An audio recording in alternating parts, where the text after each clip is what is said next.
خواتین سے گزارش ہے کہ جس مقصد کے لیے آئے ہیں اس مقصد کی طرف توجہ رکھیں. اگر اللہ توفیق دے کچھ پڑھنے کی تو زیر لب کچھ پڑھ بھی سکتے ہیں، ورنہ چند لمحوں کی جو گفتگو ہے آپ کی پوری توجہ چاہوں گا. اللہ تبارک و تعالیٰ نے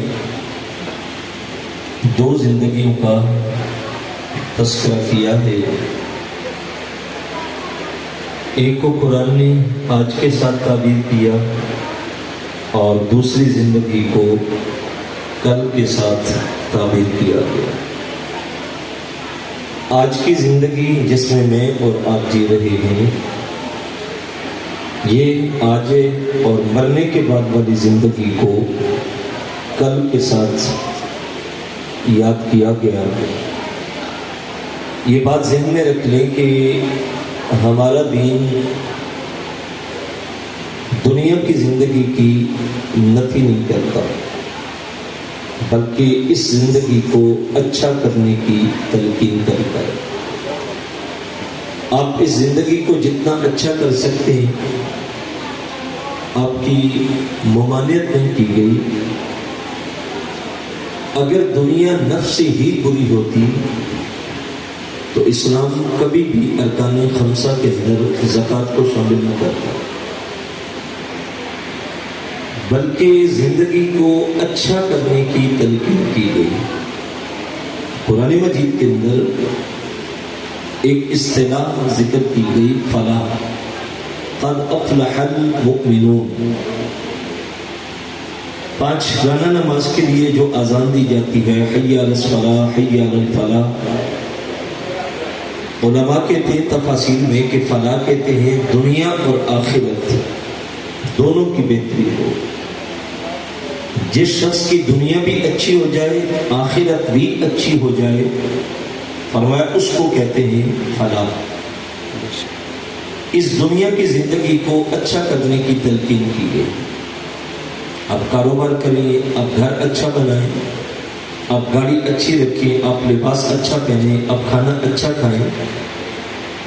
آپ کا دین آپ کو کبھی بھی اس بات کی ممانعت نہیں کرتا، بلکہ اللہ تبارک و تعالیٰ نے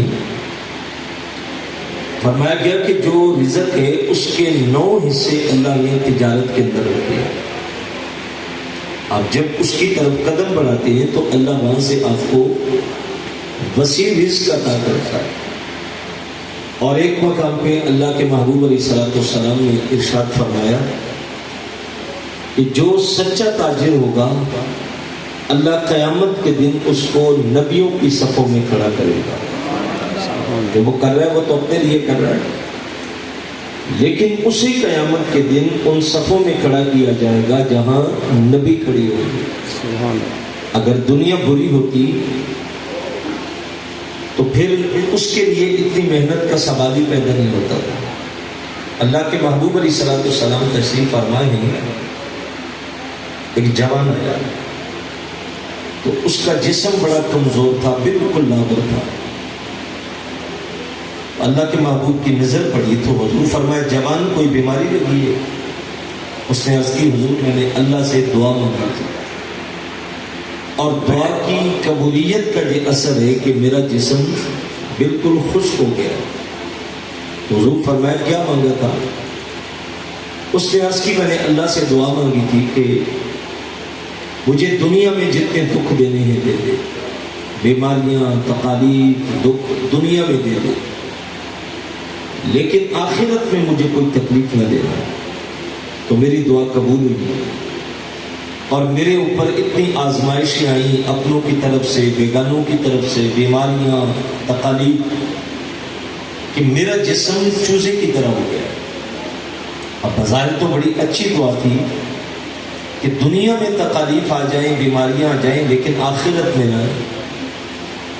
لیکن اللہ کے محبوب علیہ الصلوۃ والسلام نے سننے کے بعد فرمایا جوان، تو نے یہ دعا جو مانگی کہ دنیا میں بیماریاں دے، تکالیف دے، آخرت میں نہ دے، تو نے اللہ سے یہ کیوں نہیں مانگا کہ اے اللہ یہ دنیا بھی اچھی دے دے، وہ دنیا بھی اچھی دے دے.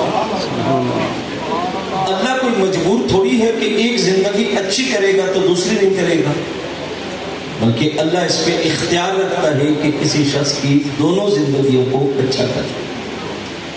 تو اللہ سے دنیا بھی اچھی طلب کرنی چاہیے اور آخرت بھی اچھی طلب کرنی چاہیے۔ دنیا کے لیے دیکھیں،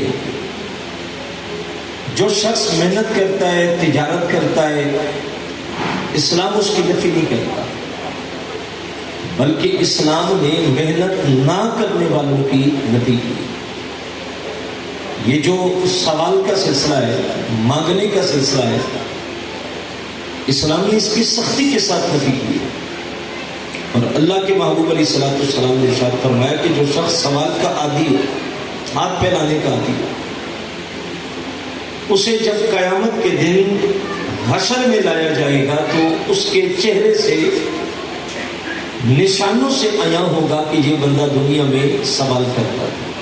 یعنی اس کی رسوائی اتنی ہوگی کہ اس کے چہرے کے نشان قیامت کے دن بتائیں گے کہ یہ بندہ سائل تھا اور یہ سوال کرتا تھا۔ الا یہ کہ زندگی خطرے میں پڑ جائے اور آپ کو پتا ہے کہ اب سوال نہیں کروں گا تو زندہ نہیں بچوں گا، اس وقت پھر اسلام نے اجازت دی۔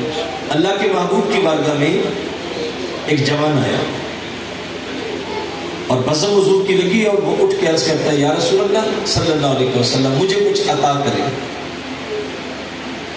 اللہ کے محبوب دیکھ کے فرمایا، اچھا خاصا صحت مند ہے، آزاد سلامت ہے، سوال کر رہا ہے؟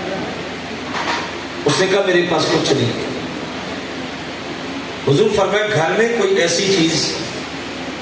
اس نے کہا ایک چادر ہے، اس کے سوا ضرورت سے زیادہ کچھ بھی نہیں۔ حضور فرمایا جا چادر لے کے آ۔ وہ کمبل لے کے آیا تو حضور نے ہاتھ میں پکڑ کے صحابہ کی طرف دیکھ کے فرمایا کوئی خریدے گا؟ ایک شخص نے اٹھ کے عرض کی حضور 1 درہم کا۔ اللہ کے نبی فرمایا نہیں، قیمت تھوڑی ہے اور بڑھاؤ۔ دوسرا اٹھ کے عرض کرتا ہے، یا رسول اللہ 2 درہم میں دے دیتا ہوں۔ حضور نے وہ کمبل، وہ چادر اس کو دی، 2 درہم دیے اور اس جوان کے ایک ہاتھ پہ درہم رکھ کے فرمایا جا اس کی چیزیں خرید اور گھر میں دے، اور دوسرے ہاتھ پہ درہم رکھ کے فرمایا اس کا بازار سے کلہاڑا خرید کے میرے پاس آ۔ اس سے جا کے وہ ضرورت کی چیزیں خریدیں، گھر دی، کلہاڑا خریدا حضور کی بارگاہ میں۔ اللہ کے نبی نے اس کو وہ جو دستہ ہوتا ہے وہ لگا کے اس کو دے کے کہا جنگل میں جا، گھاس کاٹ، لکڑیاں کاٹ اور لا کے بازار میں بیچ، اور 15 دن تک میں تجھے دوبارہ نہ دیکھوں۔ وہ جا کے محنت کرتا رہا، بیچتا رہا، 15 دن کے بعد آیا تو کتب میں آتا اس کے ہاتھ کے اوپر 9 درہم تھے اس نے کمائے تھے۔ عرض کی حضور ضرورت کی چیزیں بھی خرید لی اور یہ 9 درہم بچ گئے۔ تو حضور نے اس کے ہاتھ پہ ہاتھ رکھ کے مسکرا کے فرمایا جو تو کر رہا تھا وہ ٹھیک تھا یا یہ ٹھیک ہے؟ اور یہاں تک آتا ہے کہ ایک شخص نے سلام دی تو حضور نے یوں ہاتھوں کو مس کیا، اس پہ وہ نشان پڑے ہوئے تھے۔ اللہ کے نبی ہاتھ پکڑ کے فرمایا جوان یہ کیا ہے؟ عرض کی حضور محنت کرتا ہوں، کئی چلاتا ہوں، کلہاڑا چلاتا ہوں تو نشان پڑ گئے۔ اللہ کے نبی نے اس ہاتھ کو چوما ہے۔ سبحان اللہ۔ حضور اس سے پیار کرتے تھے جو شخص محنت کا عادی ہے۔ ہمارا تو مزاج نہیں نہ بنا، ہم تو روڈ سے گزرتے ہوئے اشارے پہ کھڑے ہوئے شخص کو بھی دیکھتے ہیں، اچھا خاصا صحت مند مرد ہے، عورت ہے، گاڑی کے قریب آیا تو ہم فیشن کے طور پہ شیشہ نیچے کر کے 100 کا نوٹ نکالا اس کو دے دیا، 500 نکالا اس کو دے دیا، جو حق نہیں رکھتا تھا اس کو دیا۔ علماء نے لکھا ہے کہ اس کے اوپر اجر نہیں ملے گا، گناہ ملے گا، اس لیے کہ وہ حقدار نہیں تھا، اس کے آزاد سلامت۔ آپ نے اس کی حوصلہ افزائی کی تو وہ اس شعبے میں پکا ہو گیا، اس نے محنت کی۔ لیکن جو آپ کے فیکٹری کے گیٹ پہ کھڑا ہے اور آپ کے لیے گیٹ کھولتا ہے، گیٹ بند کرتا ہے، آپ کی گاڑی پہ کپڑا لگاتا ہے، آپ کے دفتر کو صاف کرتا ہے، اصل حقدار تو وہ تھا آپ کا۔ جو محنت کر رہا تھا وہ تو سال کے بعد بھی کہے کہ صاحب کو 2000 بڑھا دے تو کہتے ہیں بندہ لالچی ہو گیا، اس کو چھٹی کروائے، اور راستے میں جاتے ہوئے کتے روزانہ بانٹ دیتے۔ جس کا حق بنتا تھا اس کو نہیں دیا، اور جس سے اسلام نے منع کیا تھا اس کی حوصلہ افزائی کی۔ اللہ کے محبوب کی بارگاہ میں جب کوئی ایسا شخص آتا تو حضور اس کو تلقین کرتے، محنت کرنے کی، اس کو راستہ دیتے. اور یہاں تک بھی کتب میں آتا ہے کہ جب ایک شخص آ کے کہنے لگا حضور میرا گھر نہیں چلتا، مجھے کوئی عطا کرے، تو حضور فرمایا کوئی ہے جو اس کو دھیانی پہ رکھے. ایک شخص نے عرض کی حضور میرے پاس زمینیں ہیں، مجھے بندہ چاہیے، فرمایا اس کو لے جاؤ، اسے کام کرواؤ اور اس کو کچھ دے. تو حضور ہمیشہ اس کو محنت کی طرف راغب کرتے تھے. تو بھائی دنیا کو اچھا کرنے سے اسلام نے کوئی ممانعت نہیں کی. جن لوگوں نے دنیا کی نفی اس طرز پہ سکھائی کہ آپ کنارہ کش ہو جائیں، لباس نہ پہنیں، گھر اچھا نہ بنائیں، کھانا اچھا نہ کھائیں، اور پانی میں روٹی بھگو کے کھا کے آپ کہیں گے اب تو درویش لوگ ہوتے ہمیں دنیا سے کیا. یہ وہ لوگ ہیں جنہوں نے حقیقت دین کو سمجھا ہی نہیں. ان کا فہم دین ناقص ہے، ان کو سمجھ ہی نہیں کہ دین اصل میں درویشی کس چیز کا نام ہے.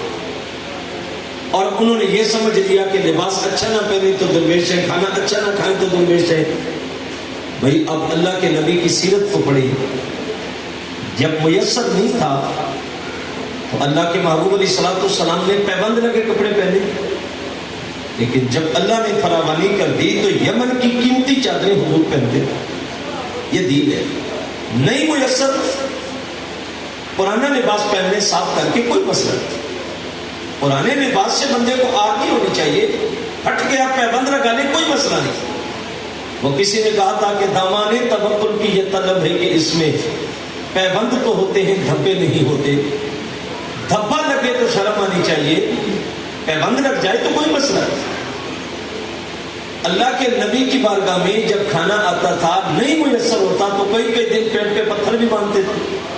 صحابہ کہتے خندق ہوتے، ہم نے کہا یا رسول اللہ ہمارے پیٹ پہ پتھر ہے. حضور نے چادر اٹھائی، صحابہ نے دیکھا 2 پتھر باندھے ہوئے تھے. لیکن جب فراوانی ہو گئی تو صحابہ کہتے حضور بکری کے گوشت کا سب سے لذیذہ گوشت جو ہوتا تھا دستی کا، حضور وہ پسند کرتے. نہیں میسر تو اور ہے، آ جائے تو پھر اچھا کرتے. اللہ نے دے دیا، فراوانی دے دی، آپ اچھا کھائیں، اچھا پیئیں، گھر اچھا بنائیں، گاڑی اچھی رکھیں، بچوں پہ اچھا خرچ کریں. اسلام اس کی ممانعت نہیں کرتا. بلکہ حضرت عبد الرحمن بن عوف رضی اللہ تعالیٰ عنہ کے بارے میں آتا ہے کہ جب آپ ہجرت کر کے مکے سے مدینے گئے، بڑے کاروباری تھے، سب کچھ لے گیا، تو وہاں جب حضور نے مواخات قائم کی تو ایک صحابی کے ساتھ ان کو بھائی بنایا. اس نے صبح اٹھ کے کہا کہ جناب بتائیں میں آپ کو زمین کا کون سا حصہ دوں، مال کتنا دوں. کہا مجھے کچھ نہ دے، مجھے صرف منڈی کا راستہ بتا دے، مدینے میں منڈی کہاں لگتی ہے.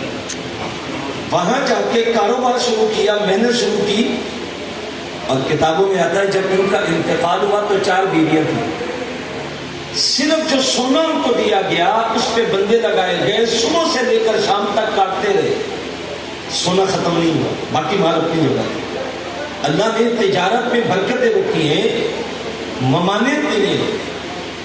لیکن دوسری طرف یہ بھی تلقین کی کہ دنیا کو اچھا کرنے کے ساتھ ساتھ آخرت پہ بھی نظر.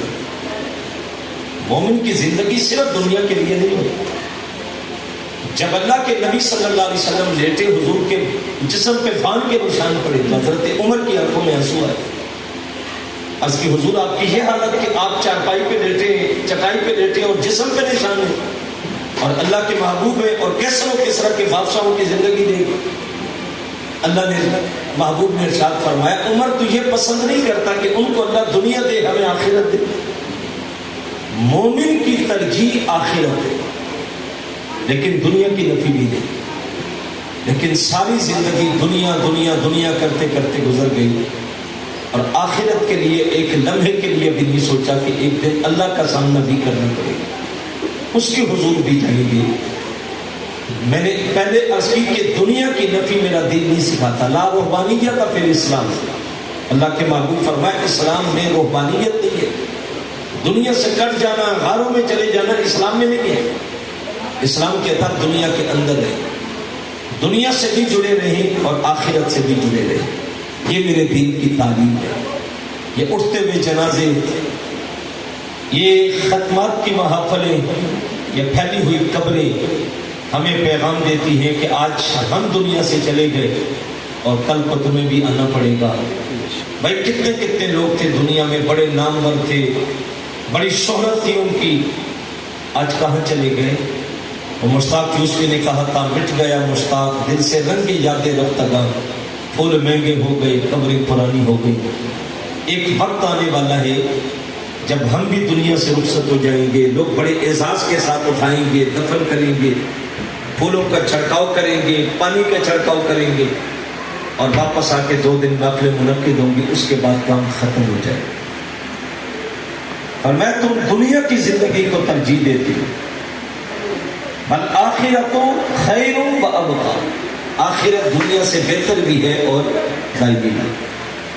دیکھیں ہم جتنی محنت کرتے ہیں دنیا کے لیے، آپ ذرا اندازہ لگائیں، اب 12-13 سال بچپن کے نکال دیں، 10 سال 11 سال جو بچپن کے تھے وہ نکل گئے، پڑھنے کی جو زندگی دی گئی آپ اس کو نکالیں تو پڑھتے پڑھتے 22-25 سال تک پہنچ گئے، پھر محنت شروع کی، کاروبار شروع کیا، آپ جب اپنی جگہ پہ پہنچے تو 40 سال آپ کے گزر گئے، پیچھے زندگی کتنی بچی؟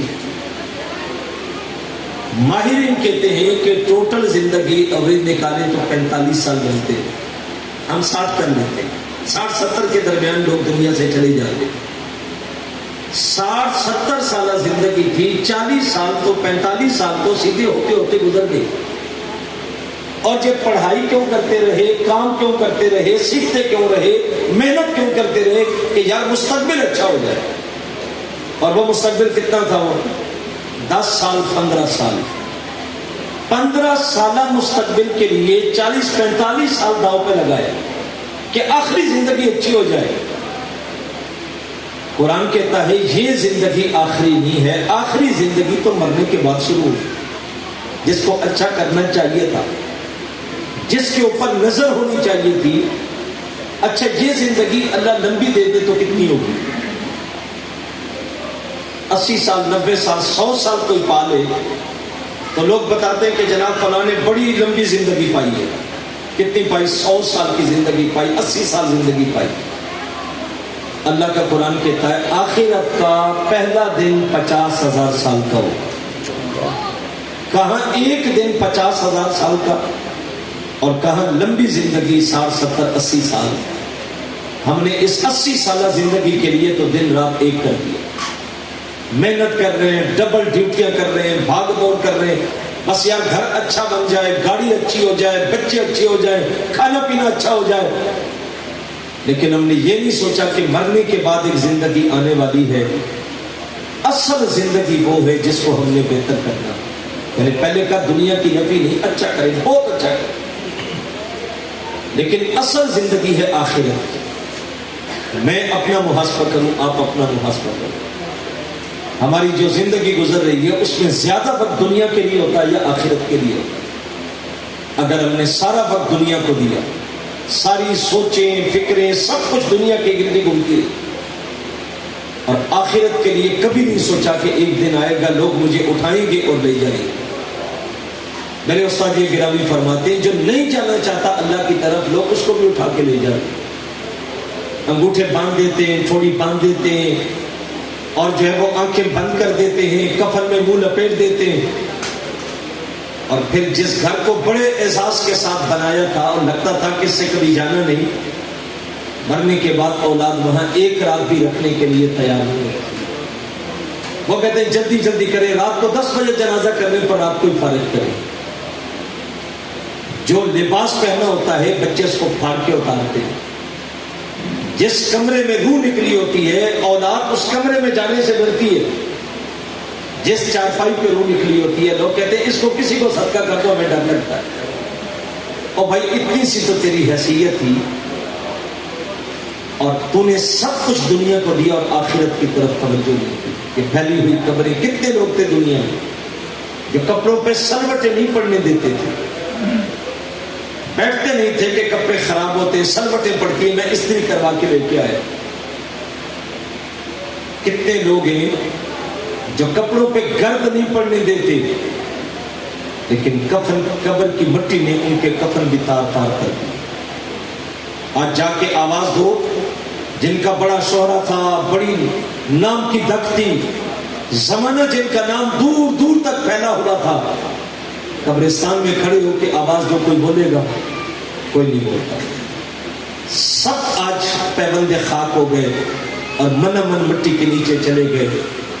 ایک جھٹکا لگنے کی دیر ہے نا، سانس تھوڑی سی اکھڑ جائے تو کروڑ پتی بندہ بھی ہو، بڑے محل میں بھی ہو، وہ بھول جاتا ہے کہ میں مٹی پہ پڑا ہوں یا محل میں پڑا ہوں. کہتا مجھے کسی طرح بچا لو. اصل ڈوری رب نے اپنے ہاتھ میں رکھی ہے، وہ کب کھینچتا ہے ہمیں نہیں. ہمیں یہ تعلیم دی گئی کہ اپنے آپ کو تیار کر، وہ وقت اپنی نگاہوں میں لا جب تو دنیا میں نہیں ہوگا، اور جا کے تجھے مٹی میں اتاریں گے، قبر کو اچھا کریں گے، آ جائیں گے. اگلی منزل کیسے عبور کرنی ہے؟ دیکھیے کہنے نہ آسان ہوتا ہے. میں بھی کہہ رہا ہوں نہیں ہو جائے گا، دوسرا بھی کہتا ہوں جی وقت آئے گا تو پھر دیکھ لیں گے. بھائی پھر کیا دیکھیں گے؟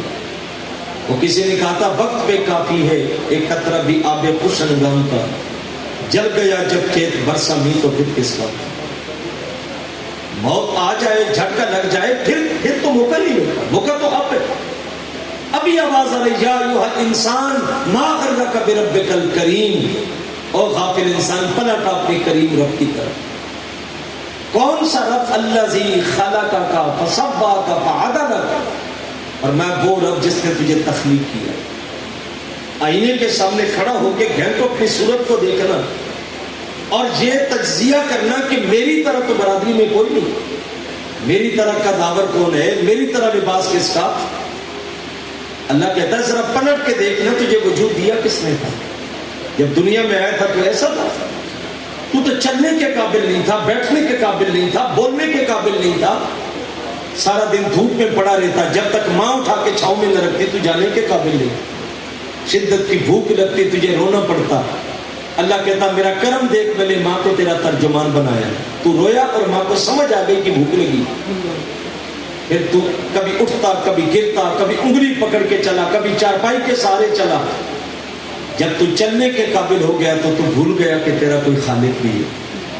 صبح یہاں تو شام کہاں، شام کہاں تو صبح کہاں. تو نے زمین کو روندا، دنیا کو روندا، اور تو بولنا سیکھا، چلنا سیکھا. تیرے نام کا طوطی بولنے لگا، لوگ تیرے دو لفظ سننے کے لیے بیتاب ہوتے تھے. زمانہ ملنے کے لیے تیرے گھر کے باہر لائنوں میں لگا ہوتا، تجھ سے ٹائم لینا پڑتا تھا کہ جناب 2 منٹ مل جائے. تو اللہ کہتا بھول گیا جب تو دنیا میں آیا تھا تو کیا تھا. بلکہ اس سے پیچھے پلٹاتے ہوئے فرمایا فَلْيَنْظُرِ الْإِنسَانُ مِمَّا خُلِقَ، انسان غور کر تیری تخلیق کہاں سے کی. خُلِقَ مِن مَاءٍ دَافِقٍ، تجھے ہم نے اچھلتے ہوئے قطرے سے بنایا. یخرج من بین الصلب والترائب، باپ کی پشت سے، ماں کے سامنے چھاتیوں سے نکلا. ایک قطرے آگ سے تیرا وجود بنایا، کتنا خوبصورت بنایا، اور تو جوانی کی دہلیز پہ جا کے بھول گیا کہ تیرا کوئی رب بھی ہے. تو نافرمانیوں میں لگ گیا، بدماشیوں میں لگ گیا، غنڈہ گردیوں میں لگ گیا، نشوں میں لگ گیا، دولت کے پیچھے بھاگنے لگا، اور تو بھول گیا کہ تیرا کوئی خالق بھی ہے. میرا نمائندہ 5 وقت آواز دیتا حی علی الصلاۃ، حی علی الفلاح، تیرے قدم اٹھتے نہیں میری بارگاہ میں. اللہ کہتا ہے چل اس کو بھول گیا نا، لیکن ایک وقت پھر آئے گا کہ میں تیرے اوپر پھر بڑھاپا طاری کروں گا.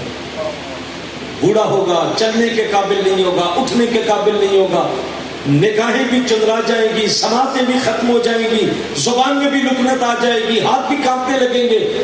یار جوانی میں آ کے بچپن کو بھولا، اگلے مرحلے کو تو یاد رکھ، وہ تو آنے والا ہے.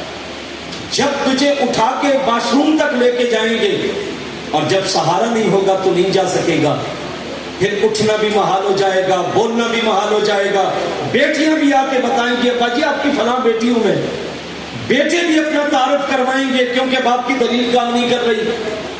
اللہ کہتا ہے جوانی میں آ کے بچپن کو بھول گیا، اگلا تو یاد رکھنا یہ لمحہ پھر آئے گا، میں تجھے پھر پلٹاؤں گا بچپنے کی طرف. پھر 4 دن بچے بڑی خدمتیں کریں گے، لیکن کہیں گے جی اپنے کاروبار بھی تو دیکھنے، اپنے گھر بھی تو دیکھنے. 4 دن بیٹیاں آئیں بڑی خدمت کی، لیکن اپنے گھر، اپنے بندے، اپنے بچے. پھر ایک ملازم تجھے دے دیا، پھر تیری زندگی کتنی مشکل ہو گئی. اب تو لمحہ لمحہ ترستا ہے کہ کوئی میرے پاس آئے، ٹائم نہیں ہوگا. پھر چمچ سے تیرے منہ میں پانی ڈالیں گے، اسپتال میں لے گئے، ڈاکٹر نے کہا بس جا کے خدمت کر لو۔ بچے بھی کہتے ہیں دعا کرے اللہ ابا جی کو پردہ دے دے، اماں جی کو پردہ دے دے۔ رب کہتا ہے اب بتا میں تجھے پردہ نہ دوں تو کیا کرے گا؟ بچے بھی مانگ رہے ہیں، بیٹیاں بھی مانگ رہی ہیں، ڈاکٹر بھی کہہ رہا ہے کہ اس کا علاج نہیں بس خدمت ہی کر لو۔ اللہ کہتا ہے تو بھی چاہتا ہے کہ اب مجھے پردہ مل جائے۔ رب کہتا ہے اب موت کو دوں، بتا تو کیا کرے؟ تو جوانی میں بھول گیا تھا نا کہ میرے جیسا کون ہے معاشرے میں، اب بتا کیا کرے گا؟ اللہ کہتا ہے میرا کرم دیکھ، ثم اماتہ فاقبر، میرا کرم ہے کہ میں نے پھر اس لمحے تجھے موت دی، یہ بھی میرا کرم تھا، تجھے سنبھالا۔ اچھا موت تو کتے کو بھی آئی، پکڑا روڑی پہ ڈال دیا، گدھے کو بھی آئی کھینچ کے ڈال دیا۔ کہا تو میرا شاہکار تھا، میں نے کہا اس کو روڑی پہ نہیں ڈالنا، ثم اماتہ فاقبر، تیرے لیے چھوٹی سی قبر تیار کی، پھر تجھے چٹے کفن سے کپڑے سے کفن دیا گیا، غسل دیا گیا، سنگ سنگ پہ خوشبو ملی گئی۔ جب جنازہ اٹھنے لگا تو لوگوں کو کہا 4 بندے کنڈا دینا، اتنا تیز بھی نہ چلنا کہ میرے شاہکار کو جھٹکا لگے، یا 2 بھی اٹھاتے تو لے جاتے، کہا اس کا پروٹوکول ہے۔ پھر جنازے کا وقت آیا، امام کعبہ بھی ہے تو پیچھے ہے، تیری میت کو ہم نے آگے رکھا۔ جنازہ پڑا تو لوگوں نے کہا لائنیں بنا لو زیارت کے لیے، آواز آتی ہے بتا تیرا چہرہ دکھانے کے قابل ہے؟ اپنی زندگی دیکھ تو کیا کرتا رہا، میرا کرم دیکھ کے میں نے تیرے چہرے کو قابل دید بنا دی، لوگ تجھے دیکھنے آ رہے ہیں، پھر تجھے گھر دیا، کہا حساب تو میں کروں گا، پچھلی راتیں کہاں گزاری، دن کہاں گزارے، زندگی کیسے گزاری، حساب تو لوں گا، لیکن لوگوں کے سامنے تجھے رسوا نہیں کروں گا۔ قبر بن گئی، نیچے آ گیا، اب لوگ چلے گئے، اب اگلے اٹھا کے پوچھیں گے بتا راتیں کہاں گزار کے آیا تھا، دن کہاں گزرے تھے؟ صاحب میں اور آپ آج وقت ہے اپنے لیے کچھ کر لیں، دیکھ لیں، سوچ لیں۔ ایک وقت آئے گا جب ہم مجبور ہو کے جھٹکا سہیں گے اور دنیا سے چلے جائیں گے، اور کوئی ہمیں ایک رات بھی پاس رکھنے کے لیے تیار نہیں ہوگا۔ میں اور آپ ضرور غور کر لیں، اس وقت کے آنے سے پہلے پہلے اپنی زندگی پہ بار بار غور و فکر کریں۔ اللہ مجھے آپ کو توفیق عمل نصیب فرمائے، مرحومہ کی قبر پہ اللہ کروڑوں رحمتوں کا نزول فرمائے، آسمانگان کو صبر جمیل اجر عظیم عطا فرمائے، وما علیہ الا البلاغ المبین۔